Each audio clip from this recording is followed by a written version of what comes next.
Hey there YouTube, this is CFL Fanatic, giving you my picks for Week 18 in the 2010 CFL season.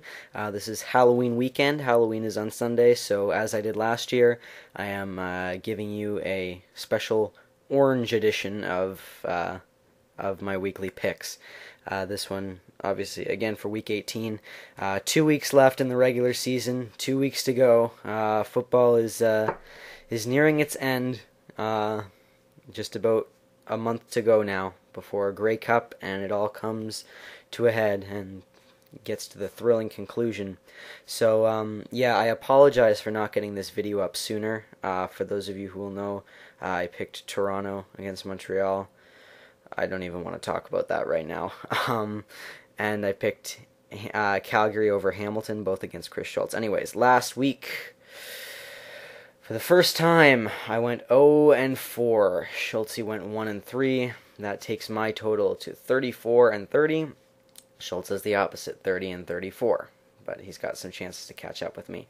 Now we'll get to some news and to the remaining picks. But first, I just want to talk about this. I know I said I didn't want to talk about it, but I really want to talk about it. Okay, so for the Montreal Alouettes, if you think that winning a game like that inspires confidence and gives you something positive to look to for the postseason, you are sorely, sorely mistaken. I very rarely like to use the term lucky win, but I boil it down to exactly that. Exactly that. And ultimately the win came down to a lucky bounce.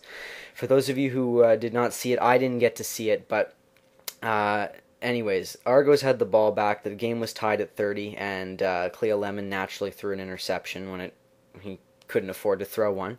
So Damon Duval comes on to attempt a 36-yard field goal within the dying seconds of the game. He misses it. Prefontaine keeps it in bounds, and then some other guy, I forget who it was, but he wasn't supposed to be the kicker, but he picked it up in the back of the end zone. Before the Alouettes could get to him to get the single, he kicked it out of the end zone.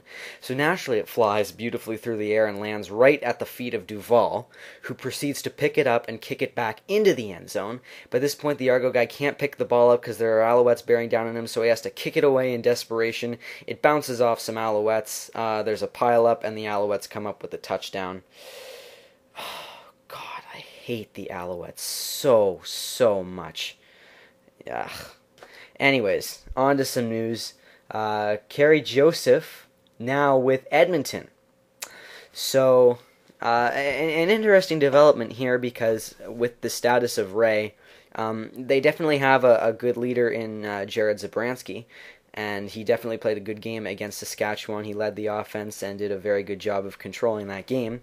But they obviously would like to have a bit more stability in their quarterback position, especially when you look at how easy it is, how easy crazy stuff can happen to all your quarterbacks at once. Winnipeg is a perfect example of that.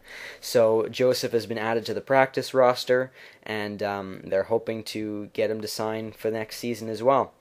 Okay, on to Week 18.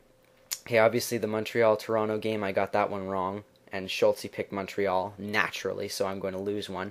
But I think I got this one. He picked Hamilton, I picked Calgary. The last score I checked, as I'm filming this at like 12:30 a.m., the last score I checked, it was 40-10 for Calgary. So I think I might be pretty safe on that one. And then again, it is Canadian football. Anything can happen in that. But again, I just think, Hamilton, after the big win against Montreal, their streak has come to an end, and they're starting to get a bit of a reality check going into the playoffs. And Calgary really needed a dominating game, and this is what they're getting. So obviously, I picked Calgary. I already posted that before, so I'm not cheating or anything, though. So hopefully, I'll make that one up on Schultz. Okay, Saturday, Winnipeg Blue Bombers taking on the Edmonton Eskimos. The Bombers.